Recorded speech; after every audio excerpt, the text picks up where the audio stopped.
नमस्ते, अभिवादन आपका इनोसेंट इन्वेस्टर के इस नए वीडियो में। दोस्तों ये वीडियो काफ़ी इंपॉर्टेंट है, बहुत ध्यान से देखिएगा। ढेर सारी कैलकुलेशन है, तो आपसे मैं एक रिक्वेस्ट करूंगा, पेन कॉपी लेकर के बैठिएगा। और जिनको इन सब चीज़ों से परहेज करना है वो इस वीडियो को यहीं पर छोड़ करके जा सकते हैं। हाँ मनाए तो लाइक करके जाएँ, ठीक है। चलिए आगे बढ़ रहे हैं बहुत ध्यान से। ये जो डेटा मैं आपको दिखा रहा हूँ, ये डेटा हम सबको ले चलेगा 1 करोड़ रुपये तक। हम सब 1 करोड़ रुपये मार्केट में कैसे कमा सकते हैं, आसान तरीका उसका क्या है वो भी बताऊँगा। लेकिन जो सबसे ज़रूरी डिस्कशन होगा वो होगा स्टार्टिंग अर्ली के बारे में, कि जितनी जल्दी शुरुआत करें क्या उतना अच्छा होता है। ये क्या एक मिथ है और इसी मिथ को क्या हम यहाँ पर तोड़ सकते हैं कैलकुलेशन के हिसाब से।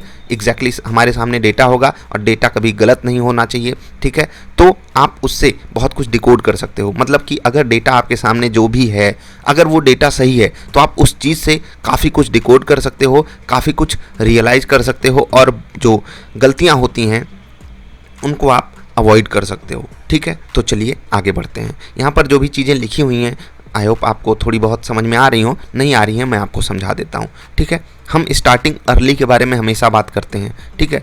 तो अगर हम 1 लाख रुपए से शुरुआत कर रहे हैं मार्केट में, ठीक है, हमने 1 लाख रुपए इकट्ठा कर लिए, अब हम मार्केट में आ गए हैं, हमें आगे बढ़ना है। फॉर नेक्स्ट 15, 20, 25, 30 सालों के लिए हम इन्वेस्टमेंट करते हैं। और मैं यहाँ पर इन्वेस्टमेंट लेवल की ही बात करूँगा। कल काफ़ी लोगों ने रिक्वेस्ट करी, तो मुझे लगता है कि ये वीडियो काफ़ी इंपॉर्टेंट है, क्योंकि बहुत सारे लोगों के मैसेजेस ये आते हैं कि सर आई एम स्टूडेंट, मेरा पोर्टफोलियो 10,000 का है, मेरा पोर्टफोलियो 20,000 का है, मेरा 40,000 का है, अब हमको सजेशन ऐसा दीजिए कि हम आगे चल के कमाल कर जाएं।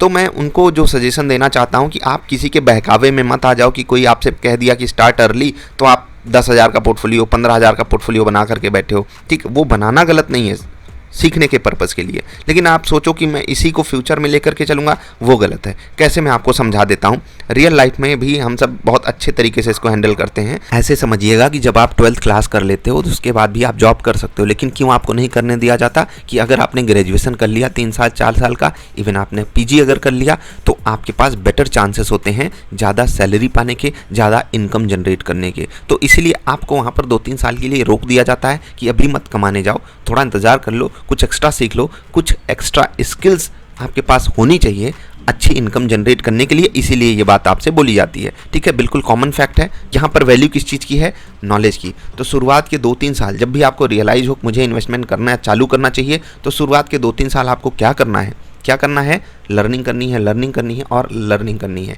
इस चीज़ को हम डेटा से ऐसे समझेंगे, बहुत ध्यान से देखिएगा। जो डेटा आपके सामने एक्सेल में लिखा हुआ है मैं आपको वो समझा देता हूँ। 1 लाख रुपए हैं, उस पर 18% एक्स्ट्रा इनकम हम जनरेट कर रहे हैं फॉर नेक्स्ट 1 ईयर, और फिर ये जो चीज़ है ये आगे बढ़ती चली जा रही है। कितने सालों के लिए अभी हम नीचे चल करके देखेंगे। और यहाँ पर 1 लाख के बदले 1.5 लाख है, यानी कि 2 लोग अगर चालू कर रहे हैं, एक बंदे के पास 1 लाख है, एक बंदे के पास 1.5 लाख है, तो वो अगर 25 सालों के लिए इन्वेस्टमेंट कर रहा है तो वो कहाँ पहुँचेगा हम देखते हैं, ठीक है। आगे भी आकर के आपको बात समझाऊंगा मैं, लेकिन अभी जो यहाँ पर ज़रूरी बात है वो हम समझ लेते हैं। तो ऐसे धीरे धीरे हम आगे बढ़ते रहे, हम 25 साल तक आएंगे।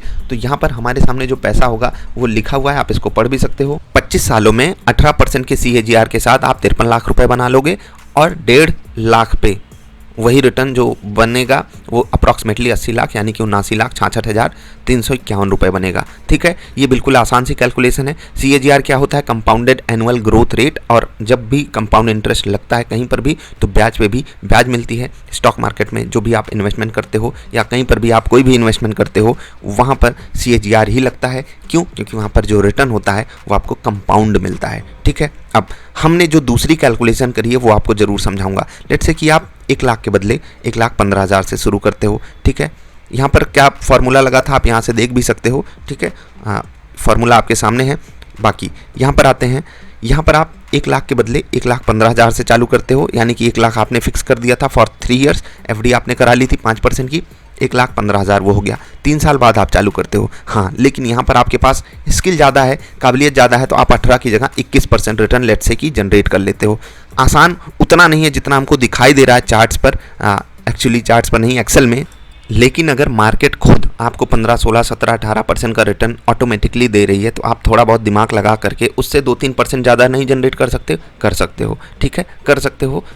कठिन तो है लेकिन उतना भी कठिन नहीं जितना हम सोच लेते हैं। तो आपने क्या किया, 3 साल अपने पैसे को सुरक्षित रखा, और आप उन 3 सालों में सीखते रहे अच्छी अच्छी चीज़ें। ठीक है, अब यहाँ पर हम पहुँच रहे हैं 22 साल में, क्योंकि 3 साल हमने ऊपर पढ़ाई करी थी, सीखा था चीज़ों को, मार्केट को समझा था, रिटर्न कैसे एक्स्ट्रा जनरेट कर सकते हैं। ठीक है, मार्केट से एक्स्ट्रा रिटर्न कैसे बनेगा, उसके लिए हमने पढ़ाई लिखाई करी थी। तो आप 22वें साल में यहाँ पर 62 लाख रुपए बना लोगे। ठीक है, 3% एक्स्ट्रा रिटर्न के साथ, 3% एक्स्ट्रा रिटर्न के साथ आप यहाँ पर 62 लाख बना रहे हो। और जब आप 1.5 लाख रुपए लगा रहे हो तो आपका वही पैसा, एक्चुअली यहाँ पर 1.5 लाख नहीं, हमने वो पैसा फिक्स किया। ठीक है, और वो अप्रॉक्सीमेटली 1,75,000, एफडी में भी थोड़ा बहुत ऊपर नीचे रिटर्न मिलता है। लेट्स से कि आप 1,75,000 से शुरुआत करें तो आप अप्रॉक्सीमेटली 95 लाख पे आ जाओगे, जो कि बहुत करीब है 1 करोड़ रुपए के 22 सालों में। 3 साल आपने पढ़ाई पे खर्च किया और वही आपको यहाँ पर रिटर्न के रूप में मिल गया। ठीक है, यहाँ पर आप 80 पहुँचे थे, यहाँ पर आप 95 पहुँच गए। लेट्स से कि आप इसी मेथड से आगे जाना चाहते हो तो आपको 25 के बदले कितने साल लगेंगे ये यहाँ से डबल होने में, तो 18% का रिटर्न है, 4 साल और अप्रॉक्सीमेटली 30 साल में आपका 1 करोड़ हो जाएगा। ठीक है, यहाँ पर आप देख सकते हो 1 करोड़ आपका 29वें साल में हो जाएगा। आप बिल्कुल 18% रिटर्न कमा रहे हो 1 लाख रुपए पे, तो आपको 29 साल लगेंगे 1 करोड़ जनरेट करने में। यहाँ पर कितना लगेगा, 27 साल। जी हाँ, यहाँ 27 साल में आपका बन जाएगा 1 करोड़ 10 लाख रुपए। और यहाँ पर जो 1,15,000 से हमने चालू किया था वो 1 करोड़ कब बनेगा वो हम देख लेते हैं। थोड़ा सा इसको नीचे लेकर के आ जाते हैं। ठीक है, ये कितने साल में बनेगा, आई थिंक 25 साल में ही बन जाएगा। ठीक है, जी हाँ, 25 साल में ही बन गया। और ये तो बना ही हुआ है, ये बस आपको एक पॉइंट आगे लाना है, 1 करोड़ 15 लाख रुपए आपके यहाँ पर बन जाएंगे। ये सब बिल्कुल प्रैक्टिकल चीज़ हो गई। अब आपके मन में एक सवाल आ रहा होगा, बहुत सारे लोग इसकी बात भी करते हैं, महंगाई की। तो महंगाई अगर हम कंसीडर कर लें तो क्या होता है, तो महंगाई का फॉर्मूला मैंने यहाँ पर लगा दिया है, मैं आपको दिखा देता हूँ। ये वाली कैलकुलेशन आपको ज़रूर देखनी चाहिए। देखिए, 1,75,000 से हमने शुरुआत किया और यहाँ पर हम पहुँच रहे हैं 2,01,250 पे। अब ये हम कैसे पहुँचे, यहाँ पर मैंने फार्मूला क्या लगाया वो आप देख सकते हो। पहले मैं आपको ये फार्मूला समझा देता हूँ। 21% of into G1 this is, ठीक, 1,75,000 का 21% प्लस G1 ये हो गया, इसमें ऐड हो गया, यानी कि 21% का रिटर्न आ गया, माइनस 6% की हम महंगाई ले लेते हैं, तो 6/100 इंटू G1, तो ये 6% ऑफ दिस हो गया। G1 का मतलब 1,75,000। ठीक है, समझ गए। तो हमको क्या करना है, 21% कमाना है, 6% गंवाना है, क्योंकि महंगाई हमसे हमारा पैसा छीन ले जाएगी। तो नेट आपको जो रिटर्न मिलेगा वो मिलेगा 2,01,250 का फॉर फर्स्ट ईयर। और जब आप आगे बढ़ते जाओगे तो आप यहाँ पर 22वें साल में मात्र 32 लाख पे पहुँचोगे। ये रियल महंगाई को इग्नोर करके जो आपके पास उस वक्त वैल्यू होगी। लेट से कि उस वक्त अगर आपके पास 95 लाख हैं तो आज की डेट के हिसाब से वो 32 लाख के आसपास मतलब वैल्यू रखेंगे, उनकी वैल्यू 32 लाख के आसपास की होगी। लेकिन अगर इसको आपको 1 करोड़ पहुंचाना है तो वो थोड़ा सा हरकुलियन टास्क हो जाएगा। उसके लिए आपको जी नहीं, यहाँ पर 1 करोड़ ये आपका हो जाएगा 30 सालों में। ठीक है, समझ गए। तो कहने का मतलब क्या है कि जब आप 1,75,000 से शुरुआत करोगे, 30 साल तक महंगाई को हटा करके भी इन्वेस्टेड रहोगे और रिटर्न जनरेट करते रहोगे। 21% महंगाई हटा दो 6% की, तो ओवरऑल 15% का आपको नेट रिटर्न मिला। और वो नेट रिटर्न आपको 30 साल में 1 करोड़ और 35वें साल में 2 करोड़ दे देगा। आई होप आपको बातें समझ में आई होंगी। तो जल्दी स्टार्ट करने की कोई ज़रूरत नहीं है, रस में भागने की कोई ज़रूरत नहीं है, भाग के ट्रेन पकड़ने की कोई ज़रूरत नहीं है। सीख लो, समझ लो, पैसा एफडी में डाल दो, चीज़ों को सीखते रहो, समझते रहो और फिर इत्मीनान से स्टार्ट करो, इत्मीनान से अपना पोर्टफोलियो बनाओ। कुछ आई होप आपको बातें समझ में आ गई होंगी। एक सवाल पूछा जा सकता है कि सर हम इन्वेस्टर रहने के साथ भी तो सीख सकते हैं। बिल्कुल सीख सकते हो, लेकिन उसकी एफिशिएंसी कम होगी। बिल्कुल वैसे ही जैसे आप 12th के बाद जॉब स्टार्ट कर सकते थे, लेकिन अगर आप कर देते और आपको ग्रेजुएशन भी करना होता तो या तो ग्रेजुएशन की एफिशिएंसी कम होगी या तो आप जॉब सही से नहीं कर पाओगे। दूसरी चीज़, जब आप शुरुआत में चीज़ों को सीख लेते हो तो जब आपके पास बड़ा फंड हो जाता है, लेट से कि आप 30 लाख 40 लाख पे जाकर के बैठे हो, ठीक है, अब वहाँ पर अगर आप गलती करोगे सीखने की, लेट से कि आप 10 ही लाख तक पहुँचे और वहाँ पर अगर आप सीखने के वक्त गलती कर रहे हो तो आपको बड़ा नुकसान झेलना पड़ेगा ना। इसी से अच्छा है कि आप शुरुआत में ही जो भी नुकसान झेलना हो 70% का 80% का वो शुरुआत में ही झेल लो। और मार्केट को समझने के लिए 10 20 25 30% पैसा जो भी आप लगाते हो उसको एकदम गंवाने के लिए बिल्कुल तैयार हो। सब कुछ सीखते रहो, चीज़ों को एक्सप्लोर करो और आगे बढ़ो। आई होप आप समझ गए होंगे।